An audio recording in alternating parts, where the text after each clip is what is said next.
All right, so I'm trying to think of which texture or pattern background from my practice is going to fit well with my piece. So again, we're trying to create that sense of contrast.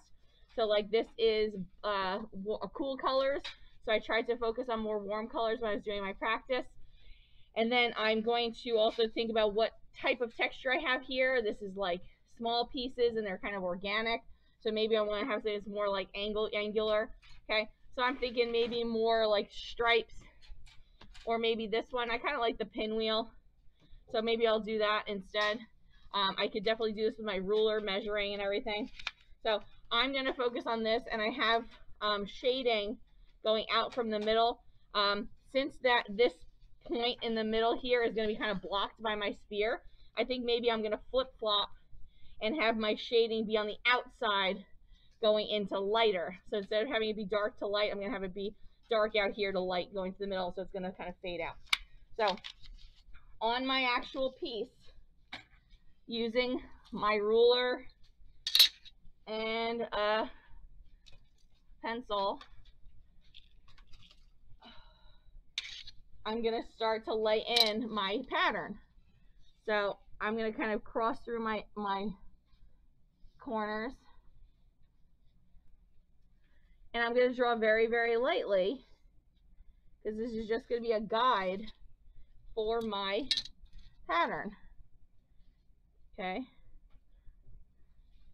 And then once I get these corners done, I can use my ruler. I can measure and say, all right, well, I know that this is 6 inches, so 3 is the middle. So 6 inches. Okay, I know 3 is the middle. This way should be 8 inches. 4 is the middle. This is 8 inches. 4 is the middle. I do a line on either side. This is how you're gonna actually line up your measurements. Sometimes people, they only measure from one side and then they put their ruler down, and then does that look straight to anybody? Not particularly. So you have to measure and have a mark on either side so you know what you're lining up with. Okay, that is just ruler etiquette. Okay, to make sure that your stuff is actually lined up. Okay, so I have my thing this way, 4 and 4. Okay, I'm holding in the middle. Okay, so I have my sections here. It's a little hard to see, but trust me, they're there. Okay, you're going to then start to color in. Okay, I want you not to color, again, you're not coloring like huge swaths. I would really like take each section a little at a time. So whatever your pattern is, if you're doing stripes, do like each stripe. Okay, I'm going to do each wedge. And remember what I said.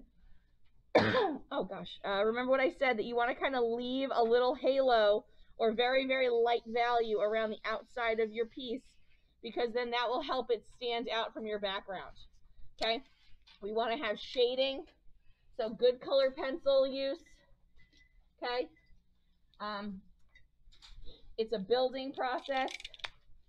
Okay, so like if I'm going to do my pieces and I'm going to do that alternating yellow and orange, you know, maybe I'll start with my yellow in this corner. So this corner is going to be yellow. Okay, this one's going to be yellow.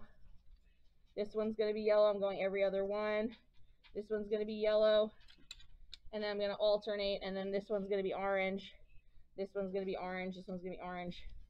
This one's going to be orange. And then I'm going to fade. I said I was going to fade dark, dark to light, so I have that nice halo around the outside. Okay, so I have my plan in place. I have my example here to kind of guide me, so I know what I'm doing. And then I'm going to start to build it on my piece. Okay, that's the plan. So we're working on our background now. Questions, comments, concerns? This should take us, I'm going to say, to Wednesday, at least. Okay, so I'm going to say Wednesday for the background, really slowly build it up.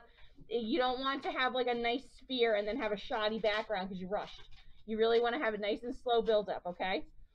Questions, comments, concerns? Okay, so you guys can get going, please. I'll turn the spotlights back on for us. So we're like ready to go, okay?